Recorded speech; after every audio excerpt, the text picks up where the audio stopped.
नमस्कार, अपना उत्तर प्रदेश देख रहे हैं आप। मैं हूं आपके साथ सृष्टि शुक्ला। और जैसे जैसे चुनाव नजदीक आ रहे हैं, सभी पार्टी के प्रत्याशी कोशिशों में लगे हुए हैं, प्रचार प्रसार कर रहे हैं और जनता से वादे भी कर रहे हैं। ऐसे में हमारे साथ हाजी रईस अहमद बदायूं से प्रत्याशी जुड़ गए हैं। हाजी रईस अहमद जी, बहुत बहुत स्वागत है आपका हर खबर पर। धन्यवाद। हाजी जी, सबसे पहले मेरा सवाल यही है कि जिस तरीके से अखिलेश यादव ने आप पर भरोसा जताया है, आपको टिकट दी है, तो कौन कौन से मुद्दों को लेकर के आप जनता के बीच इस बार गए हैं? मुद्दों का ढेर लगा हुआ है जी। यहाँ पर जनता के बीच में बहुत आक्रोश है। जितने भी वादे बीजेपी सरकार ने किए थे, एक भी वादा बीजेपी सरकार पूरा नहीं कर सकी। बेरोजगारी का इतना बड़ा बुरा हालत है कि यहाँ पर हर जो युवक है वो बेरोजगार है, उसे करने के लिए कुछ काम नहीं है, नौकरी नहीं है यहाँ पर सर।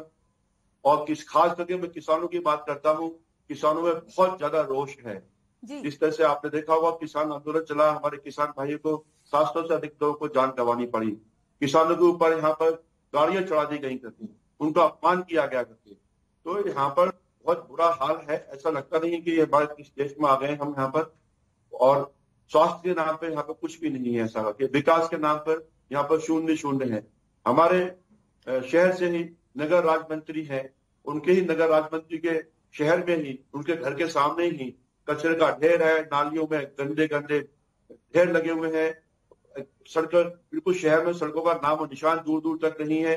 किसानों के लिए समय पे बीज नहीं मिल रहा है, उन्हें खाद नहीं मिल रही है, बिजली नहीं मिल रही है। यहाँ पर सड़कें, अस्पताल के नाम पर यहाँ पर कुछ भी नहीं है। जो अस्पताल माननीय अखिलेश यादव जी ने बनाया था, उस अस्पताल में आप जाके देखेंगे इतनी बड़ी घास खड़ी हुई है, छत तक घास पहुंच गई है। वहां पर मशीनें हैं तो काम नहीं कर रही है, या है तो उनको काम करने वाले डॉक्टर नहीं है। वहां पर छोटे मोटे इलाज के लिए भी लोगों के लिए बरेली है, लखनऊ है, कानपुर है, दिल्ली रेफर कर दिया जाता है। जनता गरीब है, वो इतना महंगा इलाज कहाँ करा सकती है? लोग मर रहे हैं, चिल्ला रहे हैं, पर कोई भी सुनने वाला नहीं है। यहाँ पर बहुत बुरी हालत है। जनता ने मन बना लिया है, ऐसी सरकार को बदल देंगे। अभी माननीय अखिलेश यादव जी को पुनः मुख्यमंत्री बनाने का पूरी जनता ने मन बना दिया है, और ये मेरा पूरा विश्वास है। अभी जो इलेक्शन खत्म होंगे, इसके बाद में नतीजे आएंगे, उसमें हमारे माननीय अखिलेश यादव जी बहुत भारी मतों से जीतेंगे, और फिर जो विकास की धारा रुक गई थी, दोबारा से विकास के काम शुरू हो जाएंगे। जी हाजी जी, आपसे जानना चाहती हूँ, अगर आप विधायक बनते हैं तो क्षेत्रवासियों के लिए कौन कौन सी योजनाएं लेकर के आएंगी? क्या कुछ प्राथमिकता हो? मैं सिर्फ सबसे पहले अपने क्षेत्र की ही विषय में बात करता हूँ। सबसे पहले जो यहाँ पर बेरोजगार है, उसके लिए यहाँ पर स्थानीय तौर पर रोजगार उपलब्ध कराना। दूसरा मेरा है यहाँ पर स्वास्थ्य के लिए। स्वास्थ्य के लिए यहाँ पर बहुत बुरी हालत है। जो अस्पताल, मेडिकल कॉलेज माननीय अखिलेश यादव जी ने बनाया था, उसे वापस से अच्छी तरह से शुरू कराना है। वहाँ सारी जो मेडिकल की सुविधाएं होती हैं, उनको शुरू कराना है। तीसरा शिक्षा के लिए यहाँ पर कोई भी एक भी ऐसा संस्थान नहीं है जो यहाँ पर नौजवान लड़के लड़कियां स्कूल कॉलेज जाते हैं, उनको यहाँ पर उपलब्ध अच्छी शिक्षा उपलब्ध कराई जा सके। सबके लिए यहाँ से बरेली जाएंगे, दिल्ली जाएंगे, नोएडा जाएंगे, कोटा जाते हैं। स्थानीय तौर पर कोई भी एक भी संस्थान नहीं है। तो हमारा सबसे पहले काम इन 3 चीजों के ऊपर करना है: शिक्षा, बेरोजगारी और स्वास्थ्य। बिल्कुल रईस जी, लगातार आप जिस तरीके से कह रहे हैं कि इस बार जीत आपकी होगी, तो क्या लगता है कितनी सीटों से जीत दर्ज कराएंगे आप? हमारा तो अंदाजा है कम से कम 350 सीट हमको मिलेगी। ठीक है रईस जी, जिस तरीके से अब देखिए, पश्चिम बंगाल की मुख्यमंत्री ममता बनर्जी भी आपके समर्थन में उतर आई हैं, क्या लगता है आने वाले चुनाव में इसका कितना प्रभाव देखने को मिलेगा? हमारी बहन ममता जी भी आई हैं, और बहुत दूसरे देश के गणमान्य नेता हैं, जैसे महाराष्ट्र शरद पवार साहब हैं, उनका भी पूरा समर्थन है। दूसरे जो राज्य के प्रदेशों के राज्यों की पार्टी है, सभी का समर्थन है। और धीरे धीरे आप जिस तरह से देखा होगा, पिछले कुछ दिनों में भारतीय जनता पार्टी से किस तरह से भगदड़ मची थी हमारी पार्टी में आने के लिए। भारतीय जनता पार्टी में बेचैनी है, निराशा है। उन्होंने जनता के साथ बहुत बड़ा धोखा किया है, जनता का घोर अपमान किया है। बिल्कुल रईस जी, आपसे जानना चाहते हैं, जिस तरीके से गठबंधन हुआ है सपा के साथ, इसका कितना प्रभाव देखने को मिलेगा आने वाले चुनाव में? नहीं, बिल्कुल बहुत प्रभाव मिलेगा, और बहुत अच्छा गठबंधन है। इसके लिए मैं माननीय अखिलेश यादव जी को बधाई देता हूं। ये उनकी दूरदर्शिता है जो उन्होंने इस तरह से किया है। और सभी गठबंधन बहुत ही ताकत के साथ में लड़ाई लड़ रहे हैं और मुझे पूरा विश्वास है हम सफल होंगे। बिल्कुल, तो ये थे हमारे साथ बदायूं से प्रत्याशी हाजी रईस अहमद जी। बहुत बहुत शुक्रिया आपका हर खबर के साथ जुड़ने के लिए और अपनी बात रखने के लिए। और इस वक्त की बड़ी खबर आपको बता देते हैं, यूपी में पीएम मोदी की वर्चुअल रैली, रामपुर समेत 15 विधानसभा क्षेत्रों में प्रसारण किया जाएगा।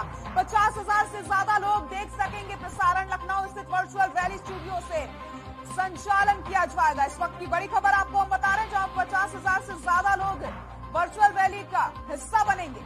यूपी में पीएम मोदी की वर्चुअल रैली,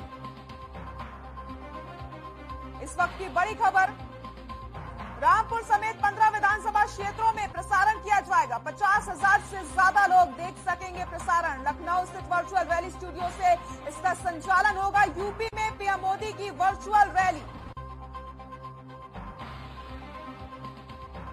रामपुर समेत 15 विधानसभा क्षेत्रों में होगा प्रसारण।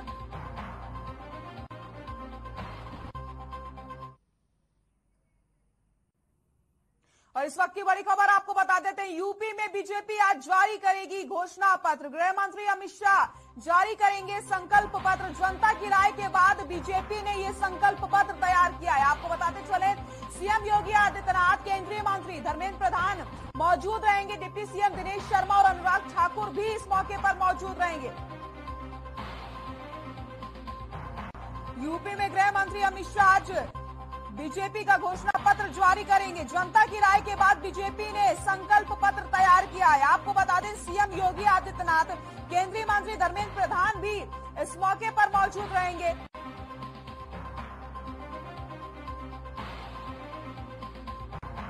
गृह मंत्री अमित शाह जारी करेंगे संकल्प पत्र। जनता की राय के बाद बीजेपी ने संकल्प पत्र तैयार किया है। सीएम योगी आदित्यनाथ, केंद्रीय मंत्री धर्मेंद्र प्रधान इस मौके पर मौजूद रहेंगे। यूपी में बीजेपी आज जारी करेगी संकल्प पत्र।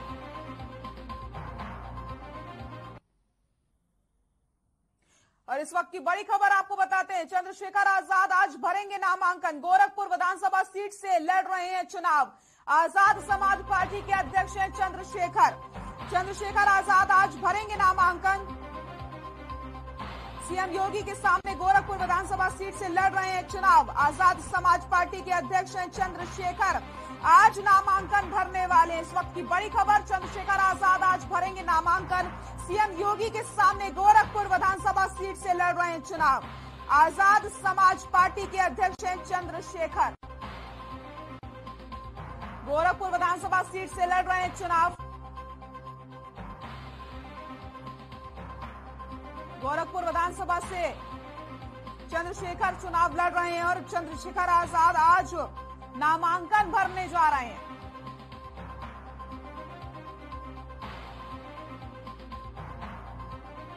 आजाद समाज पार्टी के अध्यक्ष हैं चंद्रशेखर आजाद आज भरेंगे नामांकन। सीएम योगी के सामने गोरखपुर विधानसभा सीट से लड़ रहे हैं चुनाव।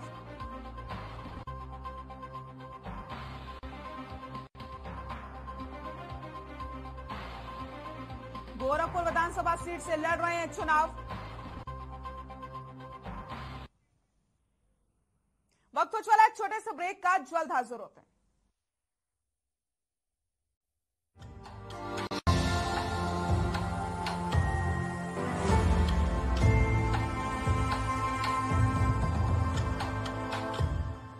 जुबान के लिए उड़ चला गैरों की जमीन पर, खुशबू अपने पन की ढूंढता। दूर कितना भी जा, इस जुबान से दूर ना जा पाओगे। विमल, बोलो जुबान केसरी। पर ये दिल है कि चख रहा है उन्हीं अल्फाजों का। दूर कितना भी जा, इस जुबान से दूर ना जा पाओगे। विमल, बोलो जुबान केसरी। निरमा शुद्ध नमक कहीं से खरीद के रिफाइन किया गया नमक नहीं, ये पानी से पैक तक का सफर तय करता है। निरमा के अपने 30,000 एकड़ के प्लांट में आधुनिक वैक्यूम इवेपोरेशन मेथड से, इसलिए इसमें अशुद्धि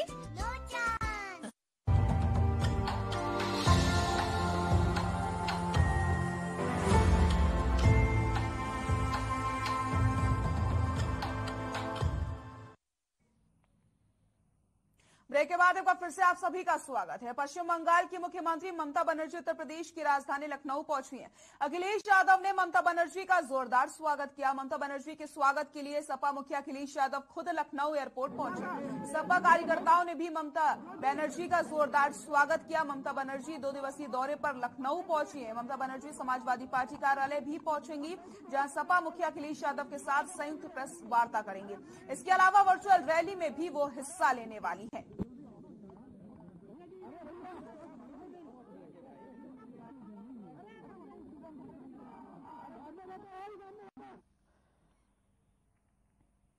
पश्चिम बंगाल की मुख्यमंत्री ममता बनर्जी के लखनऊ आगमन पर मुख्यमंत्री दिनेश शर्मा ने बयान दिया है।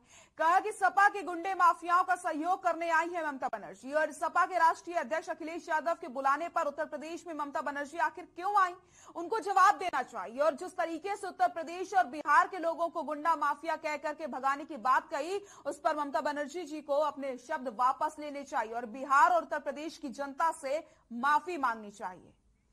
तो डिप्टी सीएम ने ममता बनर्जी पर जोरदार हमला बोला है। जिस तरीके से वो लखनऊ पहुंची हैं और सपा का समर्थन के लिए वो लखनऊ पहुंची, इसको लेकर के उन्होंने कहा कि ममता बनर्जी को उत्तर प्रदेश और बिहार के लोगों से माफी मांगनी चाहिए। अब रुक कर लेते हैं अगली खबर का। उत्तर प्रदेश विधानसभा चुनाव के मद्देनजर बीजेपी की पहली मेगा रैली रद्द हो गई है। जी हां, आपको बताते चले, खराब मौसम की वजह से पीएम मोदी बिजनौर नहीं जा सके। वहीं इस मौके पर राष्ट्रीय लोकदल के मुखिया जयंत चौधरी ने तंज कसते हुए कहा कि मौसम तो साफ है, बिजनौर में धूप खिल रही है, लेकिन लगता है बीजेपी का मौसम खराब चल रहा है। शिमला बिजनौर में कड़ी धूप निकली हुई है, यहाँ भी धूप निकली हुई है, मौसम बिल्कुल साफ है। देखो मौसम साफ है।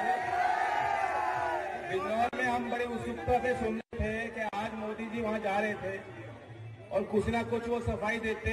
मैं तो ये सोच रहा था, क्योंकि बिजनौर में जब वो गए थे 2017 में, उन्होंने बिजनौर की धरती से घोषणा की थी कि चौधरी चरण सिंह जी के नाम से हम किसानों के लिए नहीं।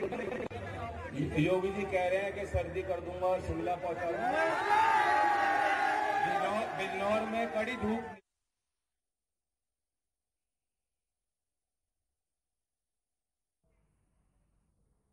हाटा विधानसभा क्षेत्र 334 से बीजेपी के प्रत्याशी मोहन वर्मा और फाजिल नगर विधानसभा क्षेत्र से 332 से बीजेपी के प्रत्याशी सुरेंद्र कुशवाहा ने नामांकन पत्र दाखिल किया।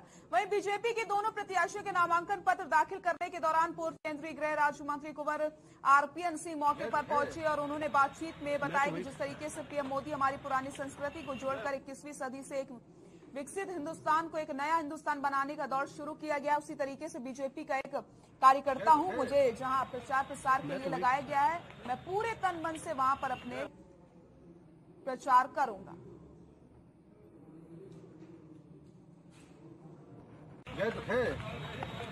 मैं तो वही, जिस तरह प्रधानमंत्री मोदी जी ने हमारी पुरानी संस्कृति को जोड़ के 21वीं सदी से और विकसित हिंदुस्तान को एक नया हिंदुस्तान बनाने का दौर शुरू किया है, उसमें हर भारतीय का फर्ज बनता है कि उनके हाथों को मजबूत करें। जिस तरह देश ही को नहीं और उत्तर प्रदेश को नहीं, हम सब पूर्वांचल से आते हैं, और जिस तरह पूर्वांचल को उन्होंने बड़ी बड़ी परियोजना देके, और योगी जी ने इन 5 सालों में डबल इंजन की सरकार ने कानून व्यवस्था को लेकर, बड़ी परियोजनाओं को लेकर, मेडिकल और आम गरीब के घर, वो अनाज हो, वो आवास हो, शौचालय हो, गैस सिलेंडर हो, जो गरीब आदमी सोच नहीं सकता, उसको डायरेक्टली पहुंचाने का काम।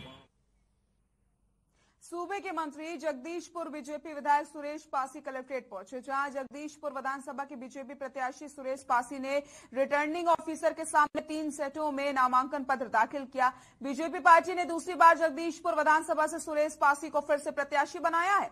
इस मौके पर राज्य मंत्री सुरेश पासी ने कहा कि सिर्फ विपक्षी पार्टियां आरोप प्रत्यारोप लगाने में लगी हुई हैं, कहीं न कहीं उनको सुरेश पासी से डर लगता है, इसलिए वो अपने प्रत्याशियों को बदलने में लगी हुई है। समाजवादी पार्टी ने अपने प्रत्याशी को बदल दिया है, लेकिन इसके बावजूद एक बार फिर से जगदीशपुर की जनता का आशीर्वाद पूरी तरीके से मुझे प्राप्त हो रहा है और जगदीशपुर में फिर से कमल खिलेगा और उत्तर प्रदेश में भारतीय जनता पार्टी की नेतृत्व वाली सरकार बनेगी।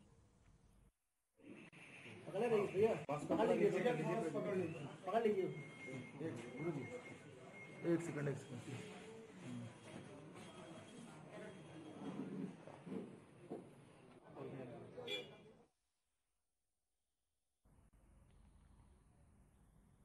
बहुजन समाज पार्टी से प्रत्याशी कयाम रजा ने लखनऊ पश्चिम में अपना नामांकन किया। वहीं क्षेत्र में जाकर के लोगों की समस्याएं सुनी और जीतने पर अपने क्षेत्र की जनता की उम्मीदों पर खरा उतरने के जनता से भरोसा दिया है। वहीं बसपा प्रत्याशी कायम रजा ने कहा कि सबसे पहला काम जनता को जल निकासी की समस्या से निजात दिलाना है। जो काम धरातल पर नहीं हुए उसको प्राथमिकता देंगे। 20 वर्ष प्रधान रहे और जो भी काम किए हैं उसी तरीके से विधायक बनने के बाद क्षेत्र की जनता के लिए करेंगे। हर पार्टी अपनी सरकार बनाने का दावा कर रही है, लेकिन 10 मार्च को बीएसपी की सरकार बन रही है। कायम रजा ने जनता को भरोसा जताया है और उन्होंने कहा कि जनता से जो भी वादे किए गए हैं उन्हें पूरा किया जाएगा और पूरी तरीके से विकास किया जाएगा। क्षेत्र में जाकर के जनता की पूरी तरीके से समस्याएं सुनी गई।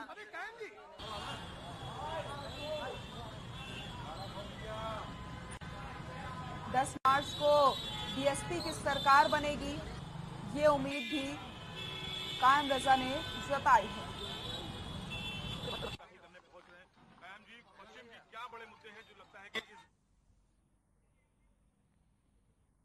यूपी में कांग्रेस के वरिष्ठ नेता और मध्य प्रदेश के पूर्व मुख्यमंत्री दिग्विजय सिंह लखनऊ पहुंचे, जहां उन्होंने प्रेस वार्ता कर करके योगी सरकार पर जमकर हमला बोला। दिग्विजय सिंह ने कहा कि चुनाव में जिस तरीके से धांधली प्रकाश में आ रही है वो बहुत ही गंभीर है, लेकिन विकास उतना हुआ है आप सब जानते हैं। साथ ही साथ बीजेपी पर हमला करते हुए उन्होंने कहा कि नोटबंदी के बाद बेरोजगारी दर 5.5% तक पहुंच गई है, जो सबसे ज्यादा नुकसान हुआ है। आपको बता दें 50 दिनों में सब सही कर देंगे और कुछ भी नहीं कर पाए हैं।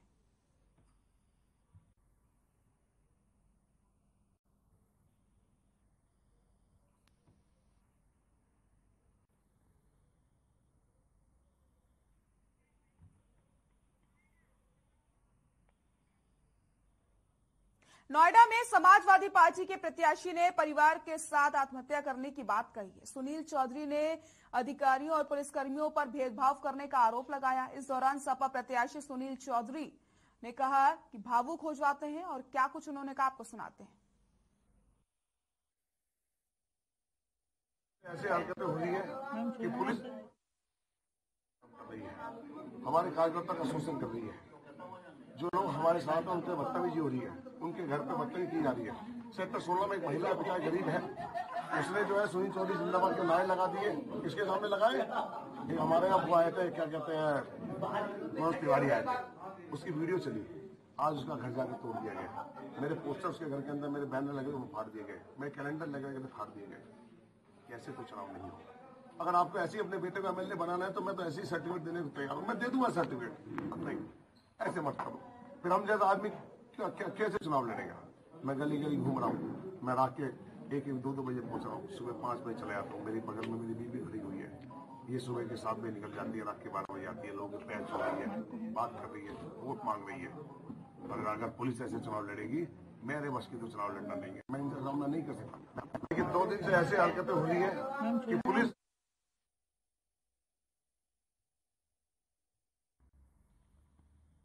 कोरोना संक्रमण की धीमी रफ्तार को देखते हुए उत्तर प्रदेश में स्कूल कॉलेज खुल चुके हैं, जिसके चलते अब यूपी में कक्षा 9वीं से 12वीं तक ऑफलाइन क्लासेस लगेंगी, लेकिन कोविड प्रोटोकॉल का पालन करना अनिवार्य होगा। आपको बताते चले इसी बीच ऑनलाइन क्लासेस भी जारी रहेंगे और कक्षा 8वीं तक के स्कूल अभी बंद रहेंगे।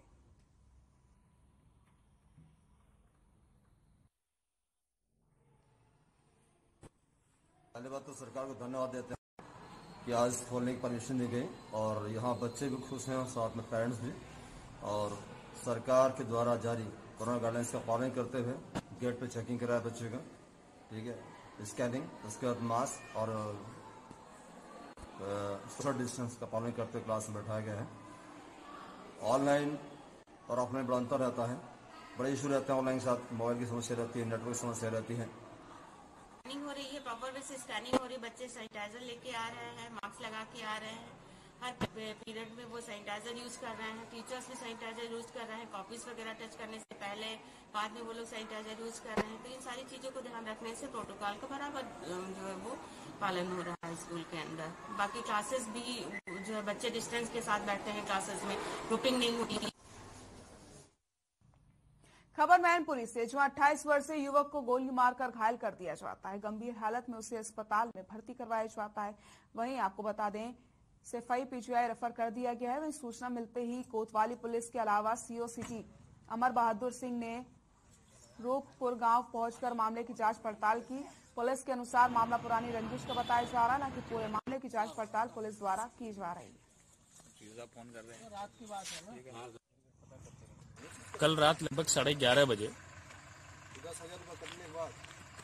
अस्पताल के मेमो के माध्यम से सूचना मिली कि एक व्यक्ति जो उपेंद्र है उसको गोली लगी हुई है कंधे में। इस सूचना पर पुलिस गई। जब तक पुलिस घटनास्थल पे आई तो यहाँ से पहले ही जा चुके थे। वो जाके अपने अस्पताल में एडमिट हो चुके थे। अस्पताल से इनको रिफर कर दिया गया था। तो ये सफाई के लिए रवाना हो गए और इन्होंने एक गांव के ही व्यक्ति के ऊपर आरोप लगाया है, एक व्यक्ति और उसकी बीवी के ऊपर। फोन कर रहे हैं, रात की बात है ना।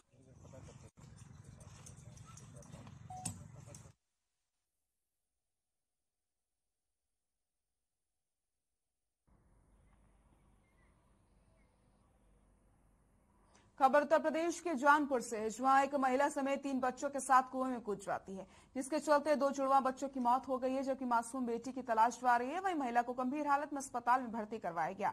आपको बता दें, मीरगंज थाना क्षेत्र के अगुआ का यह पूरा मामला बताया जा रहा है।